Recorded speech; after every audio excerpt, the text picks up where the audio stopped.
on doing so well. And because of that, we're going to dissect you piece by piece, learn why you're doing so well. And the format that I'm hoping to create is really mainly the four of you just having a discussion. Okay? I'll get you started, and I got just a few key topics I want to kind of bring up, but really like just before you to kind of have a discussion among yourselves. That means you have to participate. You're getting out of this easy. Yeah, I am. You have to participate. You have to talk.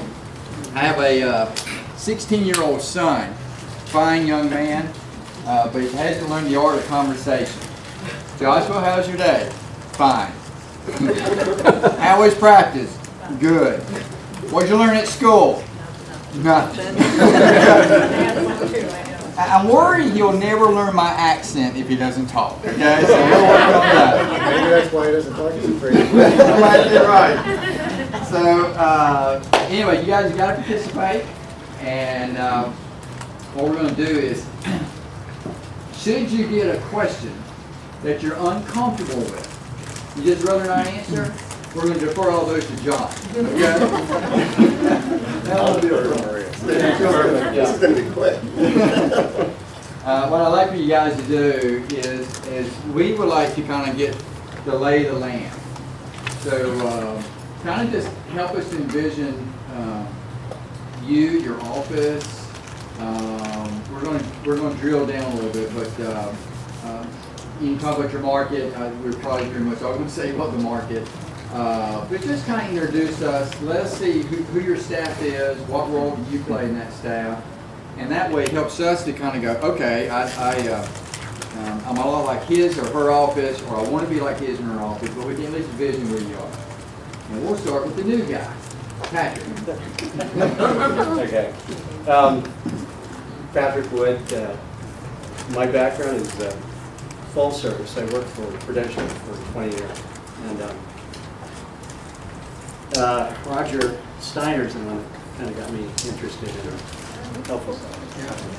So, anyways, we opened 8 years ago, and it's, we've had, quite a nice ride up until pretty much, I think, this last few months, which has slowed down a little bit. Our market, primarily because FHA loan limits were reduced to 355. So we've got a large chunk of product that's from 350 to 550.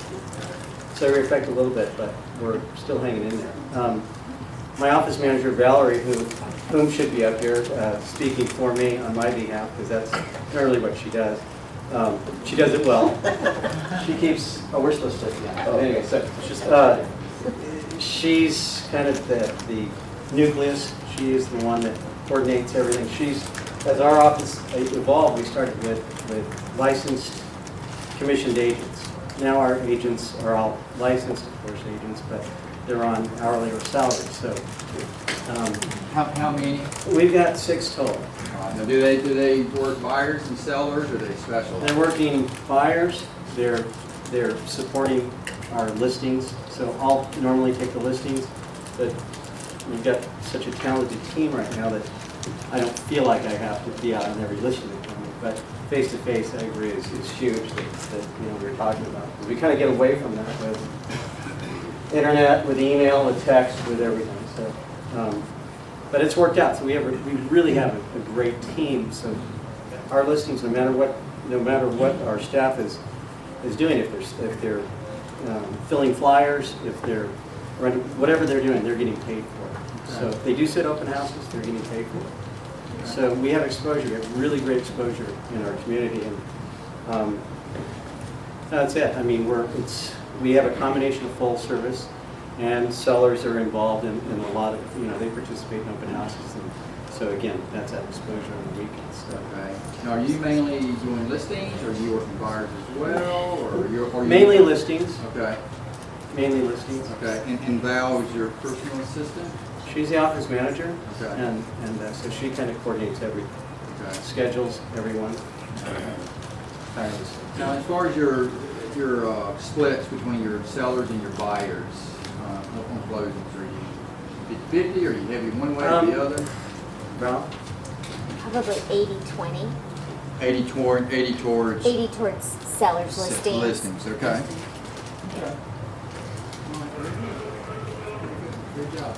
Richie!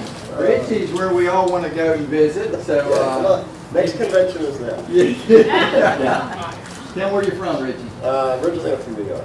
but I'm in Hawaii. I've been out in Hawaii since '89, and I opened up, and I, similar to you, I was with Century 21, Prudential for many years. So I got to know a lot of the agents. I actually did management and so forth. So when I opened up Help You Sell, it was kind of like, they all knew me, so they're like, what is he doing? You know, it was funny because back then, this was in 2000, a lot of people in Hawaii anyway didn't really know what Help You Sell was. So no big deal, we went into MLS, there was a property and they would get their commission, so they didn't care until they started realizing that they weren't getting listings anymore. So then they started thinking about it. It took a while. So for the first year it was really tough because in Hawaii, you know, when I was at Century 21 and Prudential, they didn't want to pay 6%. I became Help You Sell, told them they didn't have to pay 6%, and they're like, oh no, there's something wrong. So I was like, oh my God, it's going to be a long haul. So it took a year, literally, to make them realize that there was nothing wrong with not paying 6%. So that was probably my biggest obstacle in the very beginning. And I started off, it was just me and 32 credit cards. I still have them today in my cigar box, I kid you not. And then I had one lady that used to work at Century 21, and she said, you really need some help, I'll help you get organized. I don't know why she said that. And it was literally, I was in a little office, there was 2 desks, her and me, and I was always out on the road. She organized all my files and we put our systems together. So to this day, I use a lot of the systems that we put together. She's retired, she worked for the Air Force Lieutenant's Commander thing or whatever, and so it was great, she really organized, so I got a lot of stuff from her. So that helped me with most of my office systems. Then I started to get busy. Of course, my owners would always find me and I would go pound the pavement and doing them, so that's how I kind of got started. Then, of course, by getting started, getting out there just listed, just sold, people realizing, hey, this works, then it really started to turn, and of course the market went crazy, and it was great.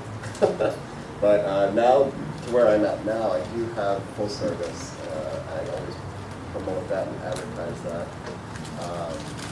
I do open houses every Sunday almost, and I pick up listings from those open houses. It's amazing. For a while there, I wasn't. I had all the sellers doing it, and the sellers still do.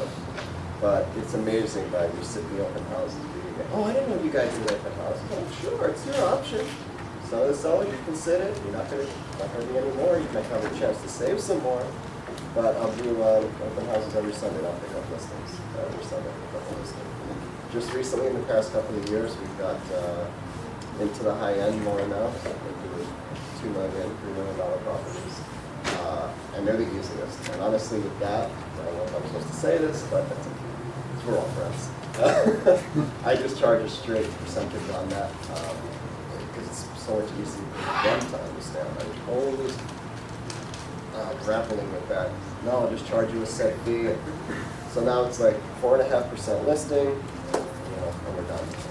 We're 3.5 on some people, and I have a $3 million property. It's a 3.5% listing, 2.5 to the other realtor, 1 to me, and it's very easy for the seller to understand. We have a professional photographer goes out, takes pictures of all of my properties, whether it's for whatever the price is. I do the circle pics, so they have a full upload to all the virtual tours. I do a publication, in the neighborhood. I have it in about 20 Safeway, Star Markets. I also have like 50 racks that I just got. They're on the street. I distribute the magazine out of it. It's relatively inexpensive. It sounds like it's a lot. I bought all the racks and I pay $5 a year to keep the license. That's it, I'm done. So in the supermarkets, it's $40 a month. So I'm starting to pull it out of the supermarkets and just put it on the streets. But I do find that in the store, magazine, they pick them up. It's a little better than the street racks. I do a weekly radio show, talk about real estate, questions and answers. It's kind of fun. Started off 8 years ago as a joke and it evolved into something. I do TV commercials, think some of you have seen it, it's downloaded on YouTube. So did that as a fluke. I got so much flack from that from iPhone users. Tell us about your staff. I've got one full-time, 8 in the morning till 5 at night. She's there all the time. She takes care of all, showing calls, people calling for listing Administrative. appointments.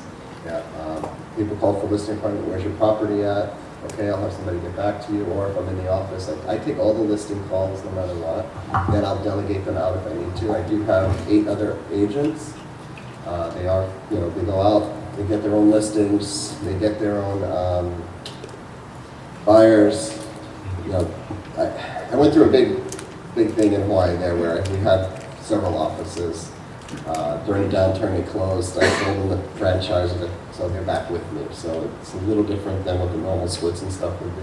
Okay, now, the listing calls that come in, Mhm. you say you take. All of them. Okay, do you give those out, or are those your listings and they're required to get their own listings? Okay, they are my listings. Even if I give them out, then they pay me a referral fee on them. I take a percentage off besides their split. Okay. And the reason is I don't want to go to some areas anymore. Like I said, I'm trying to break 100 on golf. I'm doing pretty good. So I do delegate those out to other areas. But the ones that I want to take, I'll take.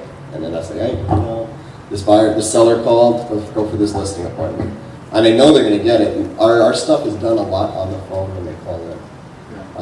I would say 99% of the time when we hang up that phone, we're not going out to give them a presentation, we're going to pick up a listing. So the agents they sit open houses every Sunday. Our sellers sit open houses if they want. It's a big thing. We found that in the down market, they don't want to sit them as much. Now that's Hawaii, it could be different anywhere else. But I've found that they don't want to. Because I really want that professional agent here. So we do. Question for you. You take a lot of listings too. When they call in, do you give them your whole story, or do you give them just enough to set the appointment? It depends on the caller, Right. how they're responding, but, we always definitely try and set the appointment. And we will try and have them come in to the office. Okay. But sometimes we will visit the property first, put together, and then, the evaluation, and then have them come in. Okay.